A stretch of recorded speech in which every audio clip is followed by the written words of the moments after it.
మీతో అందరం కూర్చుందాము.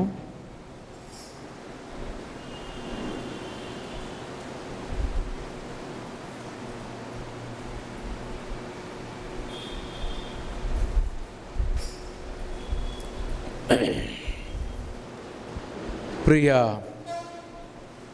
పరిశుద్ధ సంఘమా, మన రక్షకుడును విమోచకుడును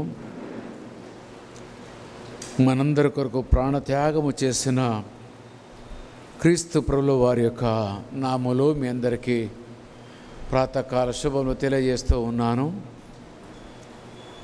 మరి ఈ దినమున మనమందరము కూడా కూడుకున్న ఉద్దేశము సంఘ సమస్యల కొరకును, వ్యక్తిగత విషయాల కొరకును, మరి అదే రకంగా వివాహాల కొరకును, మన బిడ్డల యొక్క సంతానము కొరకును కూడుకొని ప్రార్థించాలని ఆశ కలిగిన వారమై, భారము కలిగిన వారమై, వారి రక్షణ కొరకును, మన దేశ రక్షణ కొరకును, నశించిపోయి ఆత్మలెడల భారము కలిగిన వారముగా ఉండడానికి ఈ కూడికను మనం ఏర్పాటు చేసుకున్నాము. మరి ఈ యొక్క కూడిక వాక్యము కూడా మనం ఏదో తెలుసుకుందాము, చదువుకుందాము. ఈ దినమున ఏర్పాటు చేయబడిన లేఖన భాగము యాకోబు పత్రిక 200 పేజీ 210 మొదటి అధ్యాయము 26-27 వచనాలు నేను చదువుతున్నాను. యాకోబు రాసిన పత్రిక మొదటి అధ్యాయము 26-27 వచనాలు చదువుతున్నాను.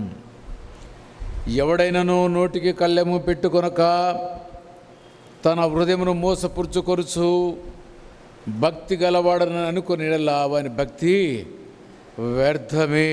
మొదటి మాట. రెండవ మాట 20వ వచనం చూద్దాము. తండ్రి అయిన దేవుని ఎదుట పవిత్రమును నిష్కలంకమునైన భక్తి ఏదనగా దిక్కులేని పిల్లలను, విధవరాండను వారి ఇబ్బందుల్లో పరామర్శించుటే. మూడవ మాట దీంట్లో, ఈ లోకమాలిన్యము తన కంటకుండా తను తాను కాపాడుకొనుటే. అసలు ఈ దినమున మనమందరం కూడా ఎంత భక్తి పరులము. ఇవాళ మన యొక్క అంశాన్ని మీరు చూసి ఉంటారు. Are we true devotees? Are we true devotees? నీవు నిజమైన భక్తిపరుడువేనా? ప్రశ్న. మనమందరము కూడా భక్తిపరులా కనబడుతున్న మనము భక్తిపరులమేనా? భక్తి లేని వారమా? బాహ్యంగా మనము భక్తిపరులుగా కనబడవచ్చును, కానీ మన అంతరంగము ఏమై ఉన్నది? నిజమైన భక్తిపరుడికి కావాల్సినటువంటి దేవుడు అడిగే ప్రశ్నలు ఇక్కడ మన ముందు పెట్టాడు. మనం భక్తిపరులమా కాదా ఈ దినం మనం పరిశీలించుకోవాలి. అంటే మనకు మనం భక్తిపరులమో కాదు, కానీ దేవుడు తలంచిన, దేవుడు కోరుకున్న భక్తిపరులమా కాదా మనకు అర్థమో కావాలి. ఒకవేళ గినక మనము దేవుని దృష్టిలో భక్తిపరులుగా మనము లేకపోతే మన భక్తి అంతా కూడా వ్యర్థమైపోతుంది. అందుకే ఈ మాటల ద్వారా దేవుడు మనం హెచ్చరిస్తున్నాడు. 26వ వచనంలో మనం చూసినట్టయితే, ఎవడైనా నోటికి కళ్ళెము పెట్టుకోకుండా తన హృదయమును మోసపరుచుకొనుచు భక్తి గలవాడనని అనుకుని ఎడల, నేను భక్తిపరుడని కనుక అనుకున్నట్టయితే వాని భక్తి వ్యర్థమే. వాని భక్తి వ్యర్థం. మొదటి మాట, నోటికి కళ్ళెము కావాలి. దేవుని దృష్టిలో మనం భక్తిపరులము కావాలంటే మన నోరు ఎవరిని పడితే వాళ్ళని తిట్టేది కానీ, ఒకరు నిందించేది కానీ, ఒకరి గురించి చెడుగా మాట్లాడేది కానీ ఉండకూడదు. ఇంకా మంచి మాట నేను మీకు జ్ఞాపకం ఉంటానని చెప్తున్నాను, వినండి. మన ఎదుట లేని వ్యక్తి గురించి మనం మాట్లాడడం అది మనకి అసహ్యమైనటువంటి మాటగా ఉండాలి. లోకంలో చాలామంది హైందవ సహోదరులు ఉంటారు, సచ్చినోడు గురించి చెడు మాట్లాడకూడదు. మీరు విన్నారా? ఈ సామెత విన్నారా? చనిపోయిన గురించి, వాని గురించి మనం చెడు మాట్లాడకూడదు. వారికి ఉన్న భక్తి మనకు కూడా రావాలి. మనం ఏమనుకోవాలి? చనిపోయిన వారి గురించి చెడు మాట్లాడొద్దని వాళ్ళు అనుకుంటే, మన ఎదుటి లేని వ్యక్తి గురించి మనం చెడు మాట్లాడకూడదు. ఇది మన యొక్క అంశము. ఒకవేళ మాట్లాడవలసిన అవసరం కనుక వస్తే ఏమి మాట్లాడాలంటే వారిలో ఉన్న భక్తి భావము, వారి యొక్క స్వరము గురించో, వారి ప్రార్థనా జీవితము గురించో, వారికి ఉన్నటువంటి సద్గుణాలు, దేవుడు ఇష్టపడే సద్గుణాల గురించి మాట్లాడుకోవాలి కానీ వారి గురించి చెడు మాట్లాడకూడదు. ఇది మన అందరూ కూడా తెలుసుకోవాలి. అందుకని ఇక్కడ అంటున్నాడు ఏంటంటే 26వ వచనం లోపల, ఎవడైనా కానీ వాడు నోటికి కళ్ళెం పెట్టుకోకుండా నేను భక్తిపరుడు అనుకుంటే వారి భక్తి అంతా కూడా వ్యర్థమంటున్నాడు. ఒకటే మాట. అందుకే ఈనాడు మన అంశంలో కూడా మనం పెట్టుకున్న అంశం ఏంటరికైనా, ఆర్ యు ట్రూ డివోటీ? నువ్వు నిజమైన భక్తిపరుడువేనా? మనము నిజమైన భక్తిపరులమా కాదా అంటే మొదటిగా మనము ఎవరి గురించి చెడు మాట్లాడని వారమై ఉండాలి. మన శత్రువు గురించి కానీ, మన మిత్రుడు గురించి కానీ, మన బంధువుల గురించి కానీ, సంఘ సభ్యుల గురించి కానీ, సంఘములో ఉన్న ఏ ఒక్కరి గురించి మనం చెడు మాట్లాడకూడదు. ఇది మొదటి మాట. దేవుని దృష్టిలో మనం భక్తిపరులం అనిపించుకోవాలంటే యాకోబు పత్రిక 1:26లో చెప్తున్న మాట ఏదంటే, నీవు నేను మనమందరం కూడా ఎవరి గురించి చెడు మాట్లాడిన వ్యక్తులమో కావాలి. ఒకవేళ గినక మనం చెడుగా గినక మాట్లాడినట్లయితే మన భక్తి అంతా కూడా వ్యర్థమంటున్నాడు. ఇది అర్థం కావాలి మనకి. చాలా మనకందరికీ కూడా, నీకు నాకు మనందరికీ కూడా ఏంటంటే మన అలవాటు, ఒకరు లేనప్పుడు వారి గురించి చెడుగా మాట్లాడుతాము, వారి గురించి రకరకాల మాటలు మాట్లాడుతాము, వాళ్ళ గురించి తెలియకపోయినా తెలిసినట్టుగా మాట్లాడుతాము. ఎవరైనా ఒక మాట చెప్తే దాన్ని గోరింత, దాన్ని కొండంతలుగా చేసి మాట్లాడతాము. మనకు మనమే వారి గురించి ఊహించుకొని మాట్లాడతాము. చాలామంది వ్యక్తులు నా జీవితంలో తటస్థించిన వ్యక్తులు మంచిగా ఉన్నప్పుడు మన గురించి చాలా మంచిగా ప్రచారం చేస్తారు. కొంచెం వారి గురించి వారికి మనకి భేదాభిప్రాయాలు వస్తే ఇక మన నీడను కూడా భూతమని, మన నీడ కూడా దెయ్యమని, మనం మంచి మాట్లాడినా కానీ చెడు మాట్లాడాడని, ఒకవేళ కనుక బాగుండమా అని అంటే కూడా అతను తిట్టాడని, రకరకాలైనటువంటి భావాలు తీసుకొచ్చేవాళ్ళు ఈ లోకంలో ఉన్నారు. అలాంటి వాళ్ళని ఎంతోమంది నేను చూశాను. ఈ 65 సంవత్సరాల జీవిత యాత్రలో నా అనుకున్న వాళ్ళు, నా అన్న బంధువులు, నా అన్న స్నేహితులు, నా అన్న ఇరుగు పొరుగు వారందరూ కూడా కనుమరుగైపోయారు. అందరూ కూడా పారిపోయారు. ఎప్పటి వరకు మన వారుగా ఉన్నారు, నా వారుగా ఉన్నారంటే వారికి నాతో అవసరం ఉన్నంత కాలం వారికి ఏమైనా ఆర్థిక సాయం చేయగలనా, వారికి ఏమైనా మాట సాయం చేయగలనా, లేకపోతే మరేదైనా నేను చేయగలనా అని అంతవరకే వారు చూసుకున్నారు. తర్వాత వారికి నా అవసరత లేదు. ఒక్కోసారి ఇప్పుడు అనిపిస్తుంది, వాళ్ళ కొరకు నేను ఎంత ప్రాకులాడాను, ఎంతగా వారి కొరకు నా సమయాన్ని హెచ్చించాను, ఎంతగా వారి కొరకు నా డబ్బును హెచ్చించాను, వారిని ఎంతగా ప్రేమించాను. ఇవాళ ఎట్లయిపోయారంటే లోకమంతా కూడా అలాంటిదే. మనందరికీ కూడా కనువిప్పు కావాలి. చాలామంది మీరు కనుక సంపాదించేటప్పుడు, మీరు ఉద్యోగంలో ఉన్నప్పుడు 10 మందిని మెప్పించగలరు. వాళ్ళు ఏమంటారుకైనా, తాత నువ్వు రాకపోతే ఎట్లా, బావా నువ్వు రాకపోతే ఈ యొక్క పంచాయతీకి నువ్వు రాకపోతే ఎట్లా, నువ్వు రాకపోతే పెళ్లి సంబంధం ఎట్లా మాట్లాడాలి, అసలు నువ్వు లేకుండా మేము అసలు ఏమైనా బతకగలవని అంటారు. అప్పుడు మనం ఉబ్బిపోతాం. ఎట్లా గాలికి బెలూన్ కనుక గాలి పెడితే ఎట్లా ఉబ్బిపోతావు, అప్పుడు ఉబ్బిపోయి అప్పుడు అనుకుంటాము, నిజంగానే కదా నేను లేకపోతే వీళ్ళు ఇంత నన్ను ఆరాధిస్తుంటే, పోకపోతే ఎట్లా అని లీవులు పెట్టుకొని ఆబ్సెంట్ అయిపోయి మన డబ్బంతా ఖర్చు పెట్టి మనం పరిగెడతాము. మన అవసరాలు వెళ్ళిపోయిన తర్వాత వాళ్ళు మనం చూసినట్టుగా నటిస్తారు. ఎందుకు ఈ మాటలు అంటే ఇక్కడ మనం చూడాలి, మనమందరం కూడా లోకం ఎలా పరిగెడుతుంది. ఆ రకంగా వాళ్ళు పరిగెత్తినా కానీ కాక మనం ఆ రకంగా ఉండకూడదు. మేము హైదరాబాద్లో మొదటిగా మా కుటుంబాలు అన్నీ వాళ్ళ తరపున హైదరాబాద్లో ఉన్న ఏకైక వ్యక్తిని నేనే. మాకు 2 బెడ్రూమ్ ఇల్లుంటే మేము మా పిల్లలు 1 బెడ్రూమ్లో పడుకుంటే వచ్చిన వాళ్ళందరూ కూడా పడుకోవడానికి 1 బెడ్రూమ్ హాలు. ఎప్పుడు చూసినా 5 10 మంది 20 మంది.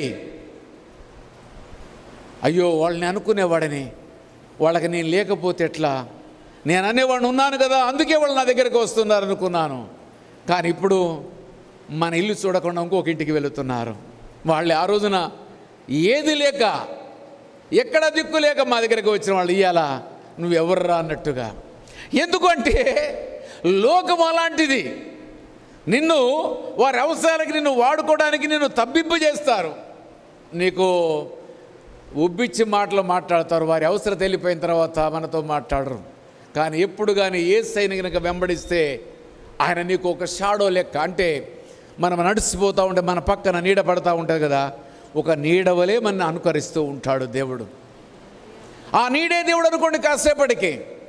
అయితే ఇక్కడ దేవుడు అంటున్నాడంటే అలాంటి వారి గురించి ఇప్పటిదాకా నేను మాట్లాడిన వారందరి గురించి కూడా నేను మాట్లాడిన మాటల ప్రకారంగా వారు చెడ్డవారైనా కానీ కాక వారి గురించి చెడు మాట్లాడొద్దు అంటున్నాడు దేవుడు. ఇదే మన భక్తి అంటే. మన హింసించిన వారు, మన ద్వేషించిన వారు, మన తిట్టిన వారు, లేకపోతే మన కొట్టిన వారి గురించి, మన నష్టపరిచిన వారి గురించి ఒక్క మాట కూడా నువ్వు మాట్లాడకూడదు అని అంటున్నాడు దేవుడు. ఇది భక్తి అంటున్నాడు. ఇది దేవుడు భక్తి అంటున్నాడు. నన్ను ఒక బంధువు 62 లక్షల రూపాయలు, ₹1 కాదు, ₹2 కాదు, 62 లక్షల రూపాయలు నష్టం చేశాడు. మధ్యవర్తిగా పెట్టి 62 లక్షల రూపాయలు. సురేష్ గిరికి వీళ్ళందరికీ తెలుసు. నా యొక్క గుణము పోతుందని, నా సాక్ష్యం పోతుందని 62 లక్షల రూపాయలు ఎవరికి వాళ్ళకి కట్టేశారు మధ్యవర్తిగా ఉన్నందుకు. ఎందుకు చెప్తా? మళ్ళీ ఇప్పుడు వాళ్ళ గురించి మాట్లాడను. నేను జ్ఞాపకం చేసుకొని ఎప్పుడైనా జ్ఞాపకం వస్తే ప్రభువా వదిలిచి పెట్టేసాయి. ఆ మనిషితో ఒకటే మాట అన్నాను, దేవుడు నీకు నాకు మధ్యవర్తిగా ఉన్నాడు. నువ్వు నన్నింతగానూ నష్టపరిచావు, కానీ దేవుడే నీకు నాకు తీర్పు తీర్చునుగా కానీ వచ్చాను. కొట్టగలను, కేసు పెట్టగలను, ఏదైనా చేయగలను. ₹2 కాదు, 62 లక్షల రూపాయలు. నా 36 సంవత్సరాల కష్టార్జితం చెమట అడవిలో తిరిగింది, నక్సలైట్ల మధ్య తిరిగింది, ప్రాణభయంతో తిరిగింది, భార్య విడిచిపెట్టి తిరిగిన పరిస్థితులన్నీ కూడా గోదావరి పాలైంది. అయినా కానీ కాక ఇవాళకి వారి గురించి చెడుగా నేను మాట్లాడను. ఎందుకు ఈ మాటలు మాట్లాడుతున్నానంటే మనమందరం కూడా లేనప్పుడు మనకి హాని కలిగించిన వారి గురించి చెడుగా మాట్లాడతాం. మనమందరం కూడా దేవుడు అంటున్నాడు అట్లా మాట్లాడబాకు, అదే నీ భక్తి. దేవుడు నాకు ఒకవేళ కనుక అట్లా నష్టం చేయడం దేవుడికి ఇష్టం కావచ్చు. అదేంది దేవుడికి అట్లా ఇష్టం ఉంటుందంటే ఇష్టమే. నష్టం కలిగించలేదా యోబుకి? యోసేపుకు నష్టం కలిగించలేదా? దావీదుకు నష్టం కలిగించలేదా? కలుగుతుంది. అది మనం అనుకోవడానికి వీలేదు. అయితే దేవుడు అనే మాట 26వ వచనం చూసినట్టయితే ఎవడైనను నోటికి కళ్ళెము పెట్టుకొనక, మన నోటికి కళ్ళెం పెట్టుకోవాలి. కళ్ళెం అంటే మీకు తెలుసు కదా, గుర్రానికి గినక ఒకసారి కళ్ళెం అంటే మీకు తెలుసు, అర్థమైందా? ఇప్పుడు నేను చెప్పానా చెప్పలేదా? కళ్ళెం అంటే ఏం చేస్తారంటే నోటిలో ఒక అడ్డంగా ఒక రాడు ఉంటుంది. ఆ రాడ్ నుంచి యూతలకు వచ్చేదానికి దానికి ముళ్ళుగా ఉంటుంది, దానికి జాయింట్ వేస్తారు. ఈ గుర్రము మాట విన్నప్పుడు దాన్ని గుంజితే ఈ యొక్క పెదవుల యొక్క చివరి భాగాల లోపల దాన్ని కూర్చుకుంటాయి, నొప్పిలేస్తుంది.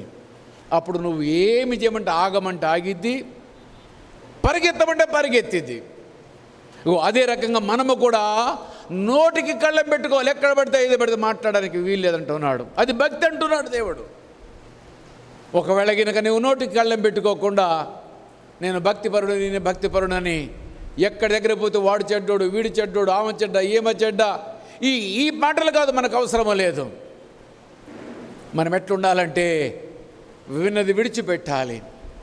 నేను పరిచర్య రాకముందు నా భక్తిని చూసిన నాకు బాప్తిసం ఇచ్చిన దైవజనుడు అన్నాడు, అయ్యా ఎవరైనా నీ జీవితకాలంలో ఏదైనా కనుక ప్రార్థన చేయమని ఒక కుటుంబ సమస్య చెప్తే, భార్య గురించి భర్త చెప్పినా, భర్త గురించి భార్య చెప్పినా ఆ మాట విని అది చచ్చిపోయిందనాలు అంటే మళ్ళీ నువ్వు వేరే వాళ్ళ దగ్గర ఎవరి దగ్గర మాట్లాడడానికి వీల్లేదు. నువ్వు మాత్రమే ప్రార్థన చేయాలి. వేరే నీ భార్య కూడా పలానా వారి ఇంట్లో ఇది జరిగిందట నువ్వు చెప్పకూడదు. ఎందుకంటే వాళ్ళు నువ్వేదో భక్తిపరుడు అని నీకు చెప్తారు. ఈ చెప్పిన మాట నువ్వు కాకిలా కావు కావు కావు కావు అని ఇల్లు తిరగని అవసరం లేదు. ఇదిగో మనమందరం కూడా మనకి మేలు చేసిన వారి గురించి గొప్పగా చెప్పుకోవాలి. మనకి కీడు చేసిన వారిని ఏం చేయాలి? క్షమించి విడిచివేయాలి. ఇది మన భక్తి అండి. ఇలా మొదటి మాట. నీవు భక్తిపరుడువా కాదని నిర్ణయించుకోవడానికి ఇది మొదటి మాట. ఇక 27వ వచనం చూద్దాము, చూడండి. తండ్రి అయిన దేవుని ఎదుట, దేవుని ఎదుట ఏమి కావాలి? రెండవ మాట మాట్లాడుతున్నాడు. తండ్రి అయిన దేవుని ఎదుట పవిత్రంగా ఉండాలంటున్నాడు. పవిత్రం అంటే అపవిత్రమైన మాటలు మన నోటుకుంటా రాకూడదు, చెడు మాటలు మన నోటుకుంటా రాకూడదు, సాడీలు మన నోటుకుంటా రాకూడదు, ఒకరిని మాట్లాడడానికి చెడు మాటలు మనం పలకకూడదు, దూషణ చేయకూడదు, పాపము చేయకూడదు, పాపము చూడకూడదు, పాపము ఆలోచించ 3 మాటలు చెప్పాను. పాపము చూడకూడదు, పాపము చేయకూడదు, పాపము లోపల ఆలోచించకూడదు. ఇది అంటే పరిశుద్ధత అంటే. కళ్ళతో పాపము చూడకూడదు, క్రియలతో పాపము చేయకూడదు, హృదయంలో కూడా పాపమును ఆలోచించకూడదు. ఈ మూడు కలిగితేనే పవిత్రత. ఒకవేళ నువ్వు పైకి పవిత్రుడిగా ఉంటావు, గుడి కొంగలు మనం చూస్తాము కదా, చెరువుల్లో ఉంటాయి, 2 కాళ్ళ మీద నిల్చుంటుంది, కథలను కూడా కదలదు. ఈ కథలకు ఉండుంటే అది అనుకుంటుంది చేప పిల్ల అనుకుంటుంది ఇదేదో కర్ర పొలలో ఏం చెప్పుకోరు, అది ఏం చేసి చెప్పండి, అటు ఇటు తిరుగుకుంటూ దాని ముందుకు వస్తుంది, ఇది లటక్కన మింగేస్తుంది. ఇక కొంతమంది ఏం చేస్తారంటే పాపం చేయకుండా చాలా పరిస్థితులుగా ఉంటారు, కానీ అవకాశం దొరికిందో సద్వినియోగం చేసుకుంటారు. వీళ్ళు ఒక రకమైన కేటగిరీ. యోసేపు ఎలాంటి కేటగిరీ? పాపమునికి అవకాశం వచ్చినా కానీ పారిపోయే సద్గుణం. ఇగో కొంతమంది లోకములో గుడ్డి కొంగల్లా ఉంటారు, నిల్చొని ఉంటారు, అవకాశం ఒకరికి ఎదురు చూస్తూ ఉంటారు, అవకాశం దొరికిందో సద్వినియోగం చేసుకుంటారు, మళ్ళా ప్రభో మళ్ళా ప్రార్థన చేస్తారు.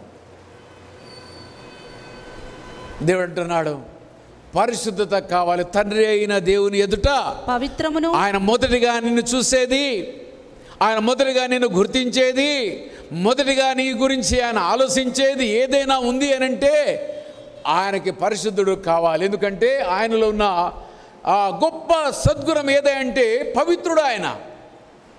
ఆయనలో ఏ పాపము లేనటువంటి వాడు, ఆయన ఏ పాపము చేయనటువంటి వాడు, ఆయన ఈ లోకంలో ఏది వివాహాలు చేసుకొని పిల్లలు కన్నటువంటి వాడు, పరిశుద్ధుడుగా పరలోకము నుంచి వచ్చాడు, పరిశుద్ధుడుగా జీవించాడు, మరలా శిలువ మరణం పొందుకున్నాడు, తిరిగి పరిశుద్ధులుగా పరలోకానికి వెళ్ళాడు. మనమందరం కూడా ఆ లోకం నుంచి పరిశుద్ధులుగానే వచ్చాము.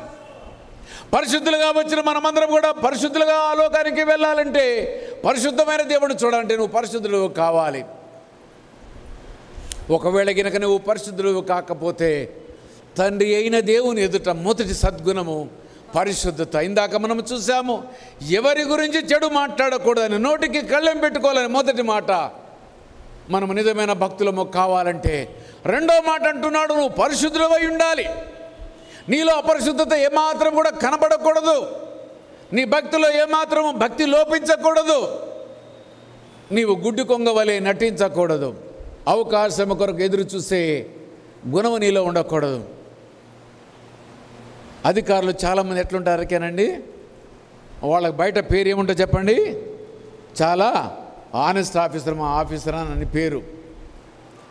కానీ రహస్యంగా ఎవరైనా లంచం తీసుకొని వస్తున్నారు అనుకోండి, ఎవరికి కంట కనబడదు. అందరితో సర్టిఫికేట్ ఇంటి ఊర్లో ఆఫీసులు అందరిటా పవిత్రుడు మా సారు, ₹1 లంచం తీసుకోడు. కానీ కనబడకుండా దొరికే ఒక స్థలం ఉంటుంది, ఒక రిసోర్సెస్ ఉంటాయి, అది వస్తే మట్టికి వెనకాడడు.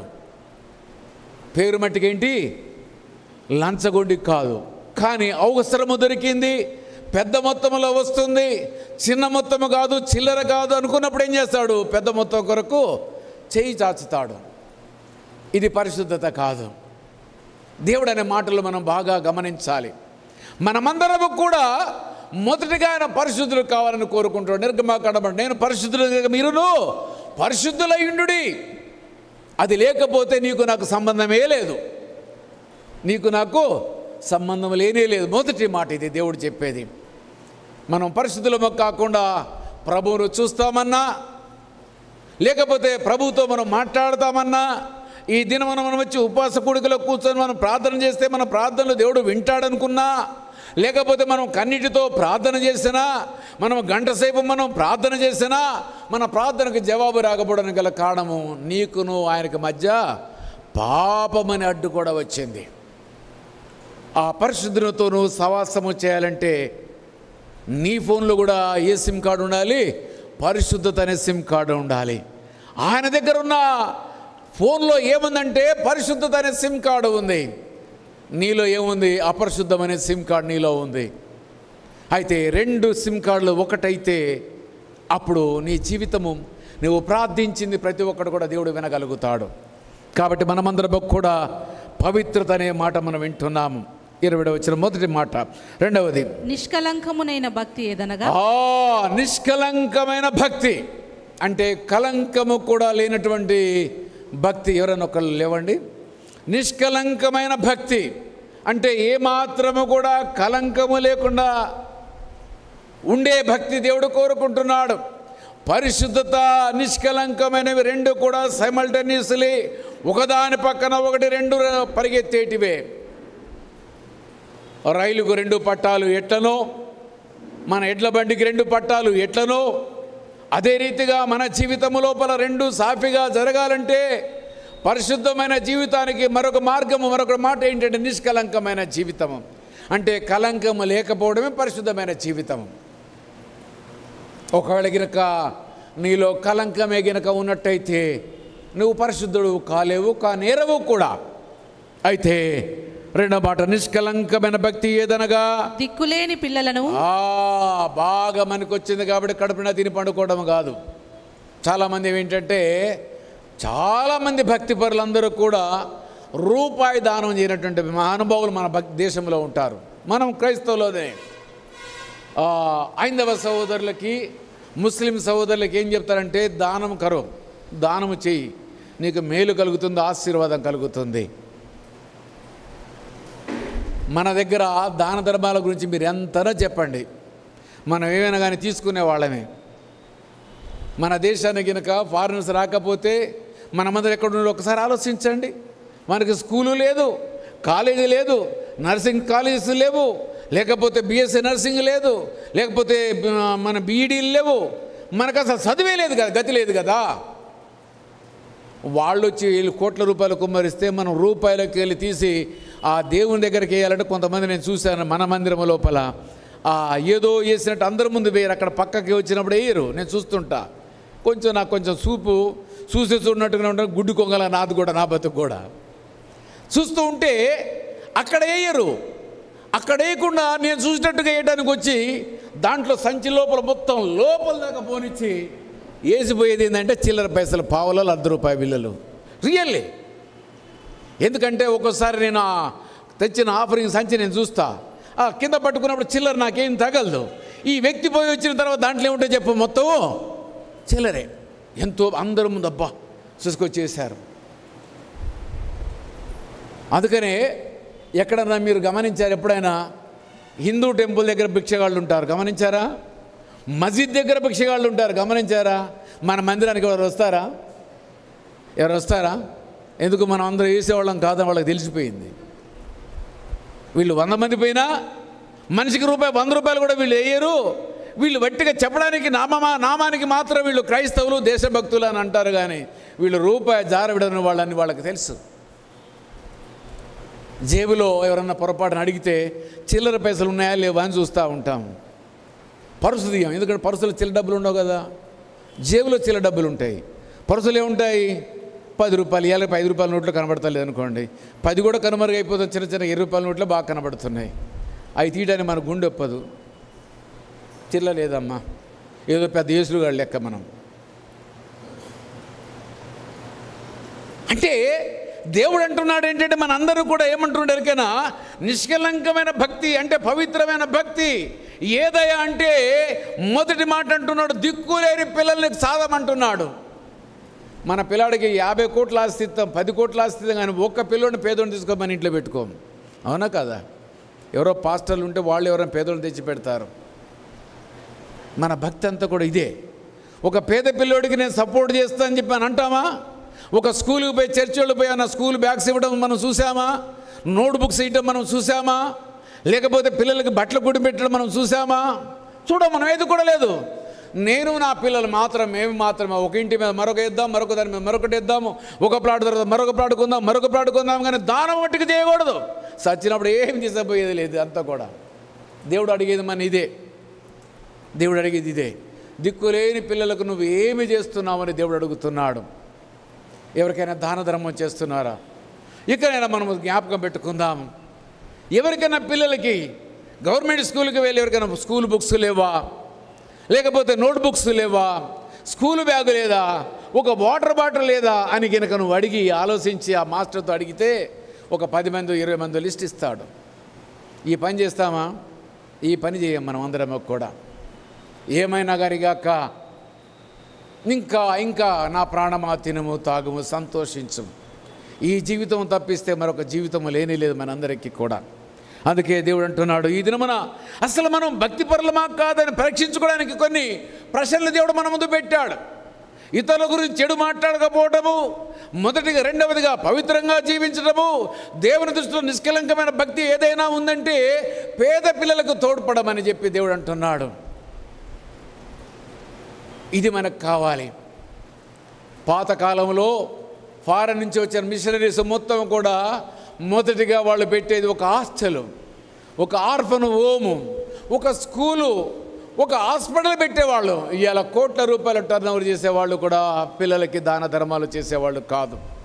ఒక ఆర్ఫన్ స్కూల్ నడిపేది లేనే లేదు. కోట్ల రూపాయలు లగ్జరీ కార్లలో తిరుగుతూ ఉన్నారు. అది వారి కష్టార్జితం కాదు, దేవుని పేరు మీద వచ్చే డబ్బుతోటి. దేవుడు అంటున్నాడు, ఈ దినం మనం అందరూ కూడా పరీక్షించుకోవాలి. దిక్కులేని పిల్లలు నీకెవరైనా కనబడితే నీవేమైనా చేస్తున్నావు అని దేవుడు ప్రశ్న వేస్తున్నాడు.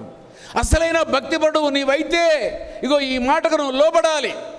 వట్టిగా వినిపోతే లాభం లేదు. వచ్చే వారం కల్లా మీరు చెప్పి రావాలి, మా చర్చికి అడిగి రండి, నీకు కనీసం ఒక 500 రూపాయలు దొరుకుతాయని చెప్పి ఒక 4 భిక్షగాళ్ళకి చెప్పి రావాలి. చెప్తారా? లేకపోతే మనకి ఎందుకు అంటారా? వస్తే వాళ్ళకి 50 రూపాయలు వేయాలనుకుంటారా?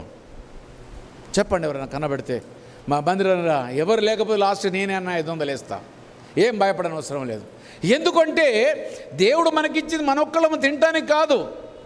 ఇవాళ మీరు మనమందరం చదువుకున్నాం, మనమందరం కూడా ప్రభుత్వ స్కూల్లో చదువుకున్నాం. ఎవరో కట్టిన ఫీజులు అవన్నీ కూడా. నువ్వు స్కూల్ ఫీజు కట్టలేదు, ఎగ్జామ్ ఫీజు కట్టలేదు, నీకు స్కూల్ యూనిఫామ్ ఫ్రీగా ఇచ్చారు, నువ్వు ఫ్రీగా చదువుకున్నావు, ఉచితంగా ఉద్యోగం దొరికింది. నాకు ₹1 ఖర్చు పెట్టకుండా ఉద్యోగం వచ్చింది. ఇప్పుడు నేనేం చేయాలి? వచ్చిందంతా నేనే తినాలా?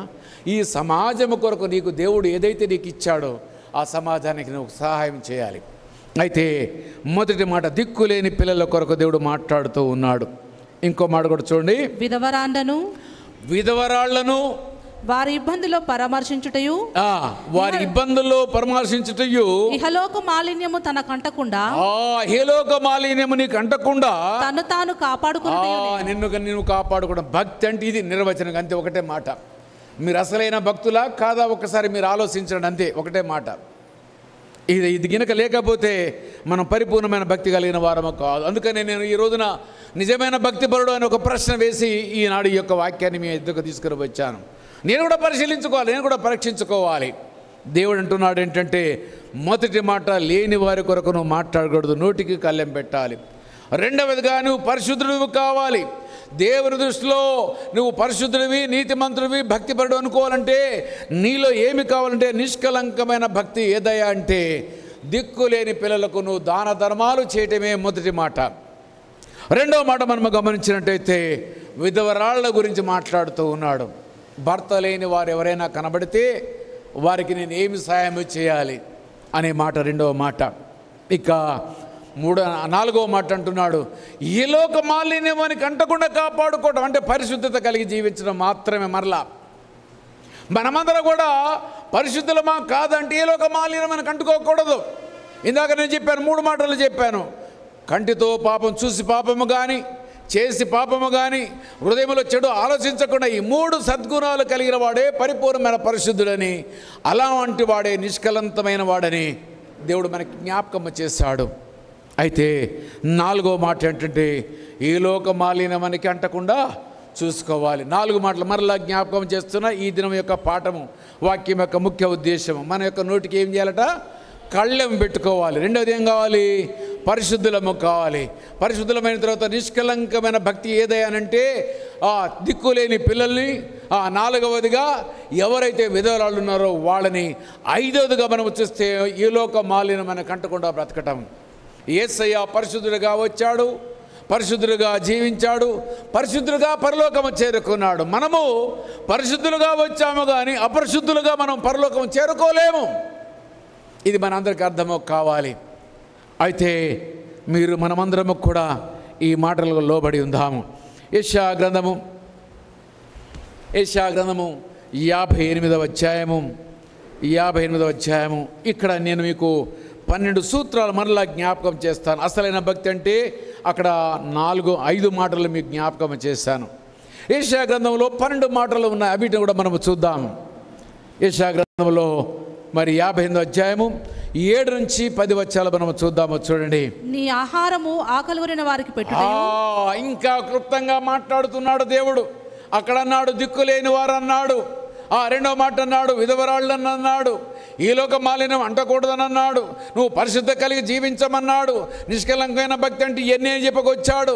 ఇంకొక పైన మనం 26 వచనంలో చూసినట్టయితే నీ నోటికి కళ్ళెం పెట్టుకో మొదగాలి. పిచ్చి పిచ్చిగా నువ్వు మాట్లాడడానికి వీల్లేదు. పిచ్చి పిచ్చిగా లేని వారి కొరకు వాగడానికి వీల్లేదు. నువ్వు పరిశుద్ధులుగా జీవించడానికి నా యొక్క పవిత్రమైన రక్తమును నీ కొరకు చిందించి నిన్ను పరిశుద్ధులుగా ఉంచిన కొరకు ఏర్పాటు చేసుకుంటే నువ్వు ఏ రకంగా ఉంటావని మనకు ప్రశ్న వేసి 58వ అధ్యాయములు అంటున్నాడు. మొదటి మాట అంటున్నాడు మనం చూసినట్టయితే నీ ఆహారము ఆకలిగొనిన వారికి పెట్టుటయు. ఒక పూట అవసరం వస్తే ఒక ముద్ద తక్కువ చేసుకొని పర్లేదు, దాని యొక్క భావం. నేను అమెరికా దేశంలో ఉన్నాను. అక్కడ నేను చూస్తున్న విధానాన్ని, రెస్టారెంట్ లోపల, క్యాఫ్టేరియా లోపల ధనవంతులు కొంతమంది వస్తారు. ప్రొద్దునే కాఫీ తాగుతారు, టీ తాగుతారు. పోతూ పోతూ ఒక 10 ఫ్రీ కాఫీలు అని చెప్పేసి 10 కాఫీలు డబ్బులు ఇచ్చి వెళ్ళిపోతారు. Real I'm talking true. అయితే 10 కాఫీల డబ్బులు అని అంటే కొంతమంది పేదవాళ్ళు ఉంటారు. టీ కాఫీ తాగడానికి కూడా డబ్బు లేని వాళ్ళు ఉంటారు. వాళ్ళ షాప్ దగ్గరకు వస్తారు. Do you have any free coffee or free tea అని అడుగుతారు. అడిగితే ఎస్. ఈయన కూడా చాలా అబద్ధం ఆడేవాడు ఉండడు. ఆ 10 కాఫీలు 10 మందికి ఇస్తాడు. వచ్చిన వెంటనే వాళ్ళకి ఫ్రీగా కాఫీ ఇస్తే తాకుండా పోతారు. వాళ్ళెవరో వీళ్ళకి తెలియదు, వీళ్ళెవరో వాళ్ళకి తెలియదు, తాగిన వాళ్ళు ఎవరో తెలియదు, దానం చేసిన వాళ్ళు ఎవరు కూడా తెలియదు. కొన్ని హోటల్స్ లోపల ఇదే రకంగా భోజనాన్ని కూడా వాళ్ళు ఏం చేస్తారంటే ఒక 2కో 3కో 4కో డబ్బులు ఇచ్చి వెళ్ళిపోతారు. ఎవరైనా పేదవాళ్ళకి కనుక వస్తే వాళ్ళకు భోజనం పెట్టు నా తరఫునని చెప్పేసి వెళ్ళిపోతారు.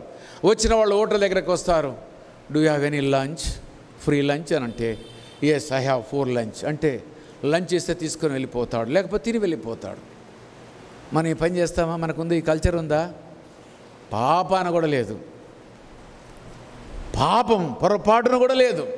ఆ పక్కన ఎవరైనా ఉంటే సరిపోని వాళ్ళు అడుక్కోపోయినా అవతల ఉంటే రాయ ఒక టీ తాగుతూ కందా నాతో పాటు, లేకపోతే నాతో బ్రేక్ఫాస్ట్ చేద్దు కందా, ఇదిగో 20 రూపాయలు ఇస్తున్నా 50 రూపాయలు ఇస్తున్నా పోయి టిఫిన్ చేయపో అని అంటామా? No way. పొరపాటున హోటల్ పక్కన అడుక్కోవడానికి పక్కన కింద నిలిచిన మనం ఏం చేస్తాం? మెట్లు దిగేది ఇటు నుంచి దిగొచ్చు, ఇటు నుంచి కూడా ఇటు పక్కన పోతాం, ఇటు పక్కన దిగుతాం. ఎందుకు? అటు పక్క పోతే అయ్యా అంటాడు వాడు. ఇది మన భక్తట, గమనించాలి. ఇంకేమంటారు చూడండి. నీ రక్త సంబంధికి ముఖము తప్పింపకుండుట. చాలామంది చివరి దినాల్లో రక్త సంబంధి మాటని మర్చిపోయారు. మన రక్త సంబంధి అంటే రక్త సంబంధిని ఎవరంటామని చెప్పండి? అన్న, తమ్ముడు, అక్క, చెల్లె, నాన్న, అమ్మ. దీన్ని రక్త సంబంధి. మరలా మన కిందికి వస్తే మన కుమారుడు, మన కుమార్తె, మన మనమడు, మన మనుమనుమరాళ్ళు. ఇగో ఇది సీక్వెన్స్.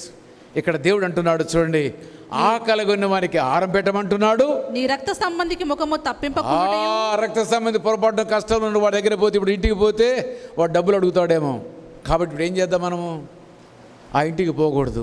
వాళ్ళు ఫోన్ చేస్తే ఫోన్ ఎత్తకూడదు. పొరపాటున అన్న నీకు నేను ఫోన్ చేసిన అంటే అవునురా నువ్వు ఫోన్ చేసినప్పుడు తర్వాత చూశాను కానీ చూసిండు, తర్వాత నేను చూశాను కానీ తర్వాత మాట్లాడదు మర్చిపోయినా అని అబద్ధం ఆడతాడు. అయిపోయి. కానీ దేవుడు అంటున్నాడు ఏంటంటే నీ అన్నే కానీ, నీ తమ్ముడే కానీ, నీ తల్లే కానీ, నీ తండ్రి కానీ, నీ అక్కే కానీ, చెల్లె కానీ నీకంటే పేద స్థితిలో ఉన్నట్టయితే, వాళ్ళు కష్టంలో ఉంటే నాకేమీ లేని నువ్వు అనుకోవడానికి వీల్లేదంటున్నాడు. ఇందాక మనకి 3 సూత్రాలు చెబితే 3 సూత్రాల యొక్క భావాన్ని ఇక్కడ ఒక్కొక్కటి యెషయా మనం చూస్తున్నాము. మన రక్త సంబంధులు చూస్తే మన పిల్లల కొరకు ఆలోచిస్తాము కానీ అయ్యో నా అక్క కదా, నా చెల్లె కదా, నా కష్టంలో నన్ను ఇట్లా మేలుకొన్నది కదా, నాకు సాయం చేసింది కదా, నా తమ్ముడు నా కష్టంలో నాకు సాయం చేశాడు, మా అన్న నా కష్టంలో లెక్క చేసి సాయం చేశాడు అనుకోం. ఒక గింత బెత్తెల భూమి కోసం కొట్లాడుకుంటాం, 1000 రూపాయల కొరకు కొట్లాడుకుంటాం. మనం ఎలాంటి వాళ్ళమంటే ఇక్కడ దేవుడు జ్ఞాపకం వచ్చేస్తున్నాడు. మనం అంటే ఏం చేయకూడదు చెప్పండి? నీ రక్త సంబంధికి ముఖము తప్పించకూడదు. వాళ్ళు చనిపోయి ఎవరైనా బాధపడతాడు, నువ్వు వెళ్ళాలి. నా కుటుంబంలో నేను చేశాను. నేను నిజంగా హెచ్చులకు మీ ముందు చెప్పడం లేదు. నా జీవితాన్ని ఇక్కడ మీరు అడగాలంటే సురేష్ ఉన్నాడు, సురేష్ భార్య ఉంది. నా కుటుంబంలో ఎవరైనా మరణం జరిగిందంటే నా భుజం పెట్టేవాడని, నా సమయం ఇచ్చేవాడిని, నా డబ్బుని ఇచ్చేవాడిని, నా మాట సాయం చేసేవాడిని, నాకు రక్త సంబంధులు కాని వారి కొరకు కూడా ఆయన ప్రాకులు ఆడేవాడని, నా సాయం చేసేవాడిని. దేవుడు అందుకే నన్ను ఈ రోజున ఇంత ఆర్థికంగా బలపరిచాడు దేవుడు. ఎందుకంటే నేను ముఖము చాటేయలేదు. వీళ్ళు నా వాళ్ళు నన్ను ప్రేమించిన వాళ్ళు కాదు, రక్త సంబంధిని మాట అంటున్నాడు. రక్త సంబంధి కష్టమును ముఖము తప్పించుకోకూడదు. నేను మేలు చేసిన వాళ్ళు నన్ను మర్చిపోయారుగా, నేను మట్టికి మేలు చేయకుండా ఉండలేదు. చాలామంది అన్నారు నువ్వు ఇప్పుడు సాయం చేస్తున్నా మర్చిపోతారు. మర్చిపోని, ఇది నా విద్యుత్ ధర్మము, నా బాధ్యత ఇది. ఇదిగో దేవుడు నా జీవితంలో ఎన్నో అవకాశాలు వచ్చినా కానీ నాకు వద్దని చెప్పేసి అని బ్రతికిన వ్యక్తిని. ఇంకా చూడండి, దిక్కుమాలిన బీదలను నీ ఇంట చేర్చుకొనుటయు. పేదోడు వస్తే కింద భోజనం పెట్టడము, లేకపోతే ధనవంతుడు మన బంధువు గినక వస్తే, తమ్ముడు వస్తే కుర్చీ మీద కూర్చోబెట్టి భోజనం పెట్టడం కాదు. నేను నెల్లూరులో పనిచేసేటప్పుడు నా దగ్గర ఒక కానిస్టేబుల్ పనిచేసేవాడు, ఆర్టీసీ కానిస్టేబుల్. వాళ్ళ అన్న సబ్ ఇన్స్పెక్టర్ పోలీస్ డిపార్ట్మెంట్లో. వాడు ఒక రోజు నా దగ్గరకు వచ్చి కన్నీరు కారుస్తాను, ట్రాన్స్ఫర్ కోసం వచ్చాడు నా దగ్గరికి, నెల్లూరుకి వచ్చి నా దగ్గర కన్నీరు కారుస్తూ ఉన్నాడు. సార్, నా బంధువులు కూడా పెద్దోళ్ళు ఉన్నారు, కానీ నన్ను చేరదీసే వాళ్ళు ఎవరు కూడా లేరు, నాకెవరు దిక్కు లేరు. నా అన్నున్నాడు, నా అన్న సబ్ ఇన్స్పెక్టర్, నీకు ఫోన్ చేస్తే నువ్వు ఆయన మాట వింటావు, కానీ నాకెవరు కూడా దిక్కు లేరని వాళ్ళు ఎవరు కూడా నన్ను ఇంటికి కూడా చేర్చుకోలేరు. మా వదిన ఇంట్లోని కూడా రానిది నన్ను. మేము ఇద్దరు అన్నదమ్ములు ఇద్దరు ఒక రక్తం పుచ్చుకొని మేము పుట్టాము, కానీ మా వదిన నన్ను ఇంట్లో అడుక్కోవడానికి పెట్టలేదు. బయట నుంచే బయటికి వెళ్ళగొడతారు నాన్నగా నా వదిన కానీ. ఇదిగో నేను నీ దగ్గరకు వచ్చాను, నాకు పలానా దగ్గర ట్రాన్స్ఫర్ చేయి సార్ అన్నాడు. ఓకే చేస్తా అని అప్పటికప్పుడు అప్లికేషన్ తీసుకుని అప్పటికప్పుడు ట్రాన్స్ఫర్ చేశాను. ఇది క్రైస్తవ జీవితాన్ని, నీ చేతిలో ఉన్న అధికారాన్ని నువ్వు 10 మందికి ఉపయోగపడాలి. అతను వచ్చన్నాడు, నేను దిక్కుమాలిన వాడు, నాకెవరు కూడా సాయం చేసేవాళ్ళు ఎవరు కూడా లేరయ్యా. ఇగో నువ్వే నా అన్న, నా తమ్ముడు, నా చెల్లె, నువ్వు అనుకో నీ దగ్గరకు వచ్చాను, నాకు మేలు చేయమన్నాడు. మారు మాట్లాడకుండా మేలు చేశాను. తర్వాత ఇంకా చూడండి, వస్త్రహీనుడు నీకు కనబడినప్పుడు, బట్టలకు లేని వాళ్ళు కనబడితే వాడికి వస్త్రములు ఇచ్చుటయు ఇదే కదా నాకు ఇష్టమైన ఉపవాసం. మనమందరం కూడా ఉపవాసం ఉండి వచ్చామన్నాం కదా. ఇప్పుడు ఏంటో అర్థం చేసుకోండి. మీరు ఉపవాసం ఉండి వచ్చినా, ఉపవాసం లేకుండా వచ్చినా, ఇవన్నీ చేస్తేనే ఆ భక్తికి, ఈ ఉపవాస ప్రార్థనకి అర్థము పరమార్థము.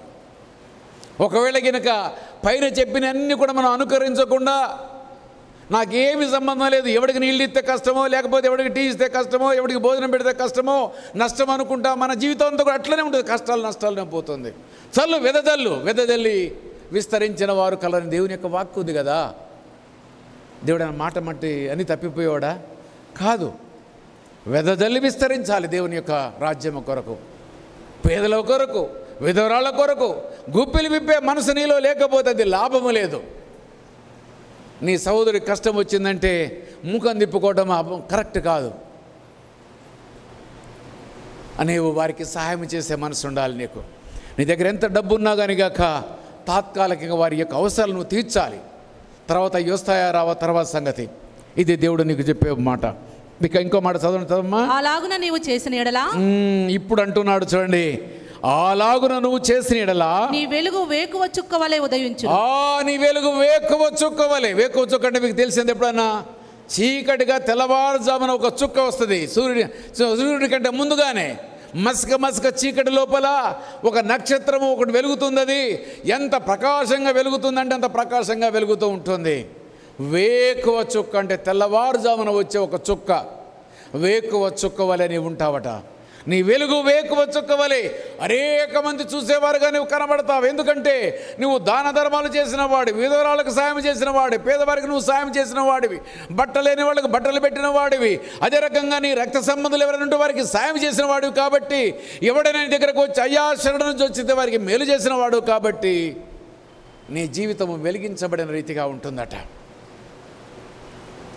వెలుగైన జీవితం. 5వ మాట మనం చూస్తున్నాం, వెలుగు వేకువ చుక్క వలె ఉదయించును. లేకపోతే ఏమైతే చెప్పండి, చీకటి ఎవరైనా పొరపాటున ఎవరి గురించి మాట్లాడతా, అబ్బో వాళ్ళ ఇంటికి పోతే మంచి ఇళ్ళే ఇవ్వరు కదయ్యా, వాళ్ళ దగ్గర పోతే కనీసం ఇంత ఏం తింటున్నామని కూడా అడగరు కదయ్యా, ఎందుకులయ్యా. ఈ జీవితం ఏంటి చెప్పండి? చీకటి జీవితం. 10 మందికి మేలు చేస్తే 10 మందికి ఇస్తే అది వెలుగైన జీవితం, వేకువ చుక్కలాంటి జీవితం. 6వ మాట చదవమ్మా. స్వస్థత నీకు శీఘ్రముగా లభించును. నీకు ఇన్ని చేస్తే నీకు కలిగే లాభం ఏంటి? ఇది మన ప్రశ్న అందరికి కూడా. మనందరికీ ప్రశ్న ఏంటంటే, నేను పేదలకు దాన ధర్మం చేసినా, నా రక్త సంబంధులకు నేను సాయం చేసినా, లేకపోతే విధవరాలకు నేను సాయం చేసినా, నేను పవిత్రంగా నేనున్నా, నిష్కపటమైన భక్తి నాలో కలిగి ఉన్నా, ఒకరి గురించి చెడుగా మాట్లాడకపోయినా నాకు కలిగే లాభం ఏంటి? దేవుడు అంటున్నాడు, మానవులు కదా, వాడికి ఇస్తే నాకు లాభం. ఎప్పుడు కూడా మనం ఏం చేస్తామంటే, ఒకరికి ఏమైనా చేస్తే నాకు కలిగే లాభం ఏంటి అని మనం ఆలోచిస్తాం. మన గుణం తెలుసు దేవుడికి, మనం ఎలాంటి వాళ్ళము. అందుకనే దేవుడు అంటున్నాడు, ఒకవేళ గినక నువ్వు అలాంటి వాడవైతే, ఇన్ని గినక పైన చెప్పినటువంటి 5 మాటలు గినక నువ్వు శిరసా వహిస్తే, 6వ మాటలు అంటున్నాడు, ఏమంటున్నాడు? స్వస్థత నీకు శీఘ్రముగా లభించును. ఏ రోగం వచ్చినా కానీ మొదట తగ్గిపోద్దట, శీఘ్రంగా తగ్గిపోద్దట. రోగం వస్తుంది, రోగం రాదని చెప్పలేదు దేవుడు. రోగం వస్తే కానీ దేమిదట చెప్పండి, శీఘ్రంగా అంటే ఏంటి? త్వరగా రోగం తగ్గిద్ది. హార్ట్ అటాక్ వచ్చింది, మందులు వాటంతో టక్కన ఏమైపోయింది? తగ్గిపోయింది. మోకాళ్ళ నొప్పులు వచ్చి నడవలేక ఇప్పుడు ప్రార్థన చేశాము, ఏమైపోయింది? ఎందుకంటే నువ్వు ఇన్ని పనులు చేసావు కాబట్టి దేవుడు ఏం చేస్తాడు? శీఘ్రముగా మోకాళ్ళ నొప్పి తీసివేయునుగాక. నీకు ఏ జబ్బు చేసినా కానీ గాక, ఆ జబ్బు నువ్వు చేసిన తప్పు వల్లనే కావచ్చు, నువ్వు మార్గము తప్పిన దాన్ని బట్టే కావచ్చు, దేవుని పరీక్ష కావచ్చు, కానీ నువ్వు ఉపవాసం ఉండి ప్రార్థన చేసి ఇన్ని పనులు నువ్వు చేసినట్లయితే నీకు వచ్చిన రోగం శీఘ్రమే తగ్గిపోతుంది. అంటే ఆకాశంలో సూర్యుడికి ఎదురుగా మేఘాలు అడ్డం వస్తాయి, కాసేపు ఏమవుతుందో చెప్పండి, వెలుగు ఆగిపోతుంది. తర్వాత ఏమవుతుందో చెప్పండి, వెంటనే 1 నిమిషం 2 నిమిషాలు మళ్ళీ మేఘం వచ్చే మన వెలుగు వస్తూనే ఉంటుంది. అదే రీతిగా దేవుడు నీకు వెలుగును దయచేస్తాడట. నీకు రోగం ఏ రోగం అయితే ఉందో ఆ రోగం వెళ్ళిపోతుందట. ఇంకా ఏమంటున్నాడు చూడండి, నీ నీతి నీ ముందర నడుచును. ఈ దేవుడికి ఇంత పైన దాకా చదువుకున్నన్నిటికీ కలగబోయే బహుమతులు ఇవన్నీ కూడా బహుమానాలు. దేవుడు అంటున్నాడు, 2వ మాట, స్వస్థత నీకు మొదటిగా కలిగింది. 2వది ఏమంటుంది? నీ నీతి నీ ముందట నడుచును.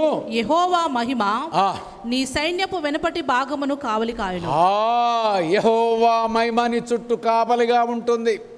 అగ్నిగుండంలో వేసిన దేవుని యొక్క మహిమ నీ చుట్టూ ఉంటుంది. సింహాల భూమిలో వేసిన అగ్నిలో నీ చుట్టూ ఉన్న దేవుని యొక్క మహిమ ఉంటుంది. నిన్ను పొరపాటును సరసాల్లో వేసినా కనుక ఆయన మహిమ ఉంటుంది. ఎర్ర సముద్రాన్ని దాటుతూ ఉన్నా కనుక ఆయన మహిమ నీ తోడుగా ఉంటుంది. యోర్దాను నది దాటినా దేవుని యొక్క మహిమ నీ తోడుగా ఉంటుంది. ఇది మహిమ అంటే ఆయన నీ చుట్టూ ఆవరించి ఉంటాడు, ఆయన నీ చుట్టూ ఆవరించి ఉంటారు. ఇక నువ్వు ఏమి నిన్నెవరు చంపాలని వచ్చినా కానీ నో బడి కెన్ డూ ఎనీ హార్మ్, ఎందుకంటే ఆయన మహిమ చుట్టూ కాపలగా ఉంటుంది కాబట్టి. అయితే ఇంకా 3వ మాట చూద్దాము. నీవు పిలవగా యెహోవా ఉత్తరం ఇచ్చును. అప్పుడు నువ్వు గనక మొరపెడితే ఏమైతాడు చెప్పండి? యెహోవా ఉత్తరం ఇచ్చును. యెహోవా ఉత్తరం ఇచ్చును. నీవు మొరపెట్టగా ఆయన నేనున్నానను. ఆయనకు ఉత్తరం ఇవ్వాలంటే ఎన్ని పయ్యని చేయాల్సిందే. నీకు రోగం శీఘ్రంగా తగ్గాలన్నా, నీ చుట్టూ ఆయన కాపలుగా ఉండాలన్నా, అంతేకాకుండా 3వ మాటలో మనం చూసినట్టయితే నువ్వు మొర్ర పెడితే, నువ్వు ప్రార్థన చేస్తే నీ ప్రార్థన ఆయన వినాలన్నా కానీ ఇక పయ్యన్ని చేయాలి. నీకు రోగం వచ్చింది, ఎవరి కొరకు నువ్వు ప్రార్థన చేయలేదు. ఒకడు ఆకలి తలమటిస్తున్నాడు, నీకు ఆకలి అవుతుంది. లేకపోతే నీకు నీళ్లు దప్పిక అవుతుంది, ఎవరికి నువ్వు దప్పిక ఇవ్వలేదు. లేకపోతే ఎవరిని నువ్వు చేర్చుకోలేదు. నీ రక్త సంబంధులు మేలు చేయలేదు, నీ స్నేహితులు మేలు చేయలేదు, సంఘానికి మేలు చేయలేదు. సంఘంలో ఉండి ధనవంతుడు అయ్యుడు కూడా ఎవరికి దాన ధర్మం చేయలేదు. దేవుడు అప్పుడు ఏమంటాడు చెప్పండి? నీ మొర వింటాడా? నో, వినడు. అంతే. నువ్వు మొర పెడుతుంటావు, కన్నీరు కాచుకుంటూ ప్రార్థన చేస్తావు. ఎందుకంటే ఎప్పుడు నీ పిల్లలు, నీ బతుకు, నీ జీవితము, నీ ఆస్తిపాస్తులు ఎప్పుడు నీ ఆరోగ్యం తప్పిస్తే వేరొకరు నువ్వు పట్టించుకోలేదు కాబట్టి నేను కూడా నేను పట్టించుకోను. నీ మొర వినను. That's all. నీ మొర నేను వినను. నీ మొర వినాలంటే ఇవన్నీ నువ్వు చేయాల్సిందే. నీ మొర పెట్టగా ఆయన నేనున్నానను. నేనున్నానన్ను. ఇతరులను బాధించుటయు చీకటిలో నీ వెలుగు ప్రకాశించును. చీకటిలో నీకు వెలుగు ప్రకాశించును. యెహోవా నిత్యము నడిపించును. క్షామకాలమును తృప్తిపరచును. నీ ఎముకలకు బలపరచును. నీ ఊట నీవు నీరు కట్టిన తోట వలె ఉంటావు. అంటే ఎప్పుడు పచ్చగానే ఉంటావు. కష్టాలు నీకు ఏవి ఉండవు. తర్వాత మీరు ఇంటికి పోయిన తర్వాత చదువుకోండి మొత్తము. యెషయా గ్రంథము 58వ అధ్యాయము 7వ వచనం నుంచి మీరు 10 వచనాలు చదివితే దేవుడు మీకు ఏ మేలు చేస్తాడు. ఏదైతే మొదటిగా నీ నోటికి కళ్ళెం వేసుకోవటము, పవిత్రంగా ఉండటము, నిర్దోషమైన భక్తి కలిగి ఉండడము, దానిలో పేదలను ప్రేమించడము, విధవరాల కొరకు సాయం చేయడము, నీ యొక్క రక్త సంబంధులకు నీ ముఖము చాటు వేయకుండా నీ ఉండడము, ఇవి గినక నువ్వు కలిగి ఉన్నట్టయితే దేవుడు అంటున్నాడు ఏంటంటే నీకు నాకు మనందరికీ ఆయన ఏం చేస్తాడు చెప్పండి. ఎంత గొప్ప మాట.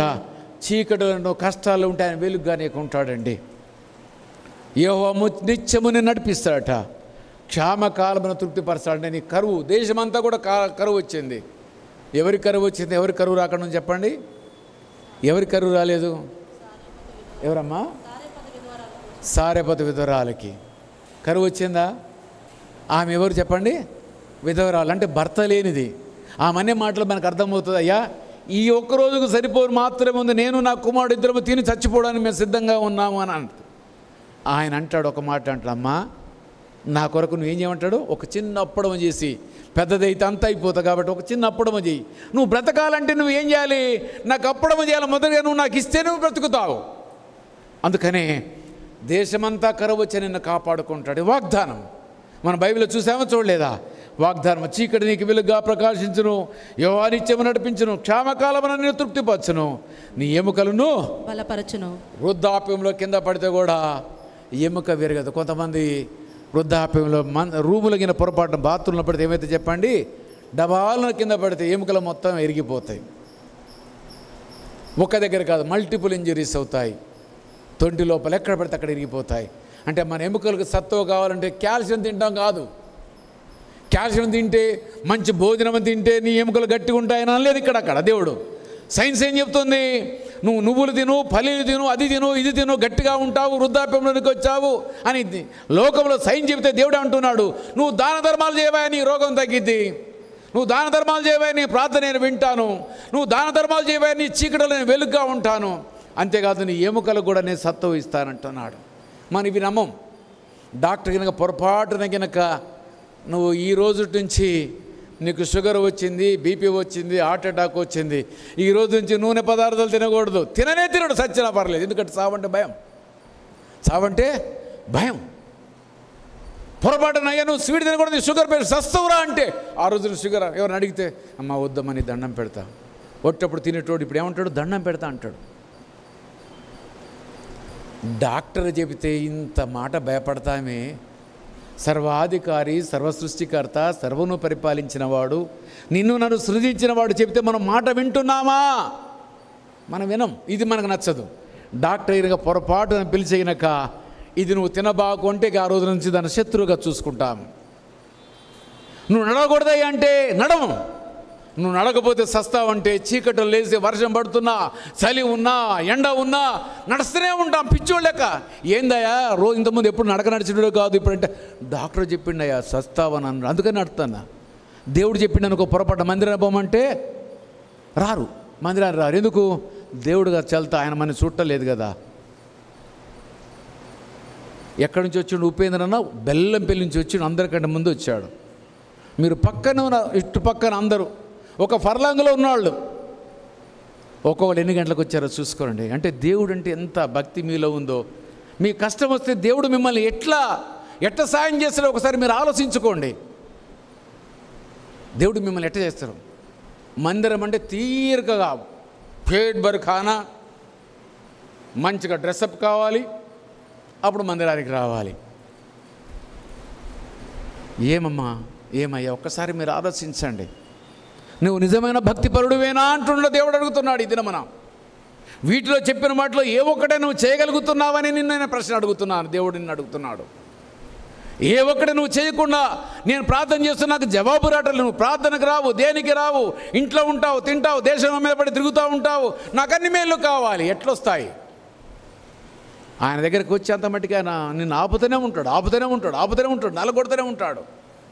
ఒక డాక్టర్ మనిషి, నీలాంటి మనిషి చెబితే ఆయన మాటకు నువ్వు భయపడుతున్నావు. కానీ దేవుడు నీతో మాట్లాడి నీ ఎముకలకు సత్తువ కలిగిద్ది, నీకు దీర్ఘాయువు కలుగుతుంది, నీకు శీఘ్రముగా స్వస్థత కలుగుతుంది, నీ చీకటిలో వెలుగుగా నేను ఉంటాను, నీ చుట్టూ నేను కావలిగా మహిమను పెట్టుకుంటాను అంటే కూడా ఏ పూర కోందెక్తావై ఎవరు చూస్తారు? ఇది మనకు అవసరం లేదు. అర్జెంటుగా మనం సచ్చేది బతకాలి, కానీ ఇది ఎంత మనకెందుకు? ఈ దాన ధర్మాలు ఎవరు చేస్తాడు? ఎందుకు చేయాలి? మనకి ఇదంత అవసరమా? నేను తిన్నాను, నేను తాగాను, నేను పడుకున్నాను హాయిగా, ఇది నాకు కావాలి. ప్రియ సంఘమా, దేవుడు అంటున్నాడు, లాస్ట్ మాట చదవమా, నీటి ఊట గురించి చదవమా. నీవు నీరు కట్టిన తోటవలను, నీవు నీరు కట్టిన తోటవలను, ఎప్పుడు నువ్వు ఉబుకుచుండు నీటి ఊటవలను, ఎప్పుడు నువ్వు ఉబుకుచుండు నీటి ఊటవలను, నీటి ఊటవలే. ఎన్ని చెప్పుకొచ్చాడు. ఇవన్నిటికి మూలమేంటి? పంట పండాలంటే మూలమేంటి? నీరే. నీరుంటే పచ్చగా ఉంటుంది. అదే రకంగా నీ సంసారం పచ్చగా ఉండాలంటే, నీవు పచ్చగా ఉండాలంటే, నీ పిల్లలు పచ్చగా ఉండాలంటే నువ్వు చేయవలసింది ఏంటంటే, మొదటిగా నాకు ప్రాముఖ్యత ఇవ్వు. నేను చెప్పిన ఆజ్ఞలను పాటించు. నువ్వు నిత్యము పచ్చగా ఉండే తోటవుల నుండి నిత్యము ఊటవలే నీవు ఉంటావట. ఎప్పుడు చూసినా కానీ వర్షం నీరు వస్తూనే ఉంటుంది, నీరు వస్తూనే ఉంటుంది. ఇగో ఈ భక్తి కావాలి, ఈ భక్తి కావాలి నీకు నాకు. ఈ భక్తి లేకపోతే నువ్వు మొరపెట్టినా, నువ్వు ఘీ పెట్టినా, నీ రోగానికి ఇక్కడ దాచిపెట్టిన డబ్బులు కన్నీటికి కూడా దాచి దాచి దాచి హాస్పిటల్కి పోయి ఎవరికి దానం చేయకుండా లక్షలు ఖర్చు పెట్టి రావాలి. దేవునికి దాన ధర్మము చేయకుండా, పేదలకు దాన ధర్మం చేయకుండా దాచిపెట్టింది నీ మరణకాలములో, నీ కష్టకాలములో, నీ దుఃఖకాలములో నీకు అది ఆపదకు పనికిరాదు. అది ఆపదకు పనికిరాదు, నీకు మేలు చేసేది కాదు. దానితో మనమంతా కూడా గమనించాలి. దేవుని మాటలు డాక్టర్ మాటల కంటే, దేవుని మాటలు సైంటిస్ట్ మాటల కంటే, దేవుని మాటలు ఈ లోకమున్న అధికారుల కంటే, అధిపతుల కంటే కూడా నువ్వు ప్రాముఖ్యత ఇచ్చిన దినమని నీకు మేలు కలుగుతుంది. దానియేలు రాజు మాట కాదన్నాడు. ఎందుకు కాదన్నాడు? ఆయన దేవుని యొక్క సిద్ధాంతానికి వ్యతిరేకమైన మాట చెప్పాడు. కాబట్టి నువ్వు ఏమైనా చేసుకో, నేను చేసేది ఇది అని చెప్పి ఆయన దినమునకు 3 ప్రార్థన చేశాడు. దేవుడు విడిచిపెట్టాడా? మరి మనకెందుకు ఆ భక్తి లేదు? ఎందుకు మనం అట్లా ఆయన మాటలు మనం ఎందుకు శిరసావించలేకపోతున్నాము? షడ్రకు మేషకు అబేద్నెగోని ఒకటే మాట అన్నారు, నువ్వు ఆ సౌండ్ చేసినప్పుడు దండం పెట్టాలని. పెట్టమంటే పెట్టం, ఏమన్నా కానీ అగ్నిగుణాలు వేస్తాం. ఇంకా 7 ఇంతలు, 7 కాదు 50 ఇంతలు చేసుకో, మాకు అభ్యంతరం లేదు, మేము దాంట్లో సవరణ సస్తాము, కానీ మేము మట్టికి వెనకకపోము. ఇది భక్తి అండి.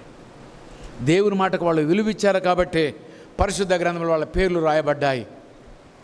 మరి పరలోకంలో దేవుని దగ్గర ఒక పుస్తకం ఉంది, తెలుసా మీ అందరికీ? తెలుసా? ఒక్కొక్కళ్ళ పేజీ ఉంది. మనందరికి ఒక్కొక్కళ్ళకి ఒక పేజీ ఉంటుంది.